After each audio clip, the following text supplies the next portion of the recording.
Halo semuanya, selamat datang kembali di podcast kesehatan bersama saya Dr. Sarah. Senang sekali hari ini kita bisa ngobrol santai, edukatif, dan tentunya bermanfaat untuk kesehatan kalian semua. Di episode kali ini, kita akan membahas salah satu topik yang cukup sering dialami para pria, tapi masih banyak yang malu untuk membicarakannya secara terbuka. Yap, kita akan membahas tentang ejakulasi dini. Tenang saja, pembahasan kita hari ini dibuat santai, ilmiah, tidak menghakimi, dan tentunya mudah dipahami. Nah, fokus utama kita hari ini adalah membahas satu jenis obat yang cukup murah, mudah ditemukan di apotik, dan sering digunakan untuk membantu mengatasi ejakulasi dini, yaitu lidocaine. Kita akan membahas apa itu ejakulasi dini, penyebabnya, kenapa bisa terjadi, cara kerja lidocaine, cara penggunaan yang benar, efek samping, kesalahan yang sering dilakukan, kapan harus ke dokter, dan tips tambahan agar hasilnya lebih optimal. Podcast ini bersifat edukasi kesehatan dan bukan pengganti pemeriksaan dokter secara langsung. Kalau kalian punya kondisi kesehatan tertentu atau keluhan berat, tetap disarankan konsultasi langsung dengan tenaga medis. Oke, langsung saja kita mulai. Pertama-tama, kita harus memahami dulu apa sebenarnya ejakulasi dini. Ejakulasi dini adalah kondisi ketika pria mengalami orgasme dan ejakulasi terlalu cepat dari yang diinginkan, baik oleh dirinya sendiri maupun pasangannya. Biasanya, kondisi ini terjadi kurang dari 1 hingga 2 menit setelah penetrasi.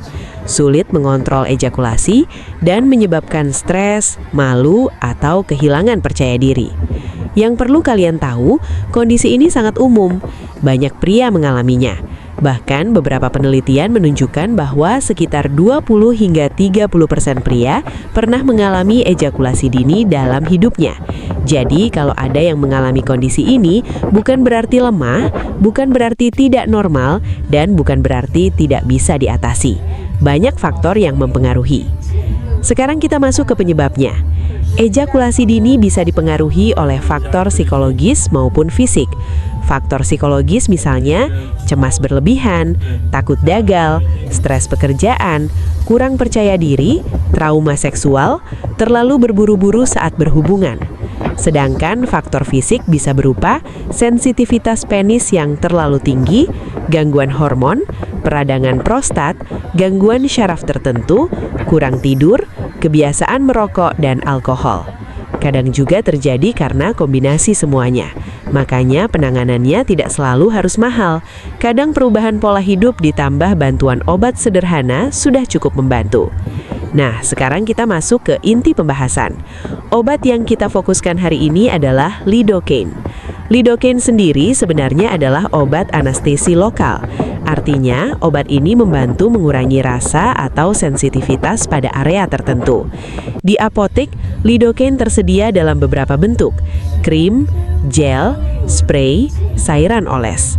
Untuk ejakulasi dini, tujuan penggunaannya adalah membantu menurunkan sensitivitas berlebihan pada penis. Karena pada banyak kasus, ejakulasi dini terjadi akibat stimulasi yang terlalu cepat diterima tubuh. Dengan sensitivitas yang sedikit dikurangi, kontrol ejakulasi bisa menjadi lebih baik. Dan yang paling menarik, obat ini relatif murah dibandingkan beberapa terapi lain. Mari kita bahas dengan bahasa sederhana. Ketika area penis terlalu sensitif, sinyal rangsangan menuju otak menjadi sangat cepat. Akibatnya, tubuh cepat mencapai orgasme. Nah, lidocaine bekerja dengan mengurangi sementara sensitivitas syaraf pada area tertentu, bukan membuat mati rasa total. Tujuannya hanya membantu agar rangsangan tidak terlalu berlebihan. Dengan begitu, pria bisa memiliki waktu lebih lama sebelum ejakulasi. Namun, penting dipahami, lidocaine bukan obat ajaib. Obat ini membantu mengontrol gejala, bukan menyembuhkan semua penyebab ejakulasi dini. Kalau penyebabnya dominan psikologis seperti stres berat atau kecemasan tinggi, maka terapi mental dan pola hidup juga penting. Nah, ini bagian yang sangat penting, karena banyak orang salah menggunakan lidocaine. Cara penggunaan umumnya, gunakan sedikit saja pada bagian yang paling sensitif. Oleskan sekitar 10 hingga 15 menit sebelum berhubungan, tunggu hingga meresap, bersihkan sisa obat sebelum berhubungan agar pasangan tidak ikut mati rasa. Jangan menggunakan terlalu banyak, karena kalau berlebihan, sensasi bisa hilang total, ereksi bisa terganggu, hubungan seksual jadi kurang nyaman, dan jangan terlalu sering digunakan tanpa evaluasi. Kalau masalah berlangsung lama, tetap perlu konsultasi dokter. Walaupun tergolong cukup aman jika digunakan dengan benar, lidocaine tetap punya efek samping. Yang paling umum, mati rasa berlebihan, sensasi terbakar minang, iritasi kulit, penis terasa terlalu kebas. Kalau digunakan terlalu banyak atau terlalu sering, efeknya bisa mengganggu kenyamanan. Dalam kasus jarang, beberapa orang bisa mengalami alergi. Kalau muncul, gatal berat, bengkak, sesak nafas, ruam hebat. Segera hentikan penggunaan dan cari bantuan medis. Sekarang kita bahas kesalahan yang sering dilakukan. Kesalahan pertama, menggunakan terlalu banyak. Banyak orang berpikir makin banyak makin bagus. Padahal tidak. Terlalu banyak justru membuat area terlalu kebas. Kesalahan kedua, tidak membersihkan sebelum berhubungan. Ini bisa membuat pasangan ikut mati rasa. Kesalahan ketiga, menganggap obat sebagai solusi permanen. Padahal kesehatan seksual dipengaruhi banyak faktor, mulai dari tidur, stres, olahraga, pola makan, hingga kondisi hubungan dengan pasangan. Kesalahan keempat, membeli produk tidak jelas di internet. Hati-hati dengan produk yang menjanjikan tahan berjam-jam tanpa efek samping. Pastikan membeli produk resmi dan memiliki izin edar.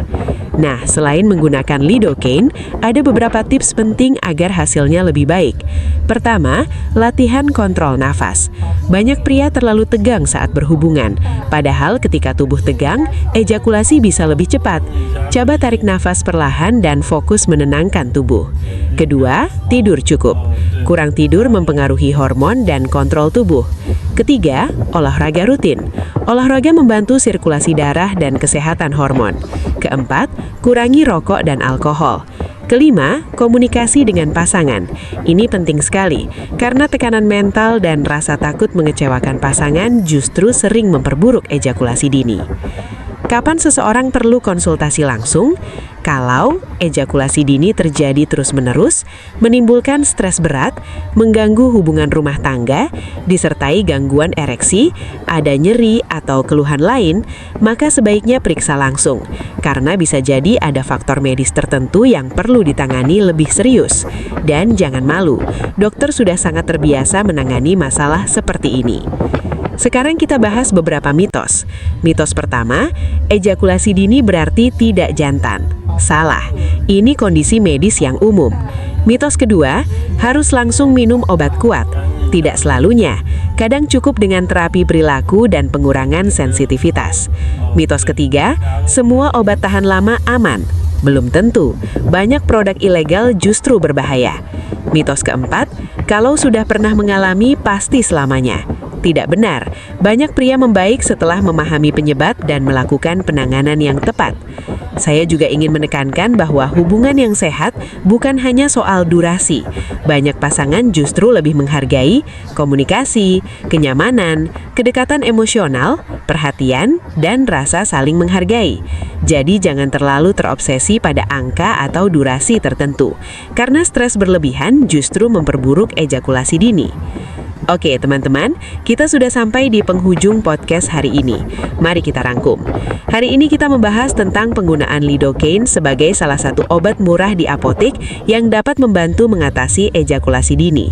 Kita sudah belajar bahwa lidocaine bekerja mengurangi sensitivitas berlebihan, penggunaan harus benar dan tidak berlebihan, tetap perlu menjaga pola hidup sehat. Faktor psikologis juga sangat berpengaruh, dan konsultasi dokter penting bila keluhan menetap. Yang paling penting, jangan malu mencari bantuan. Kesehatan seksual adalah bagian dari kesehatan secara keseluruhan.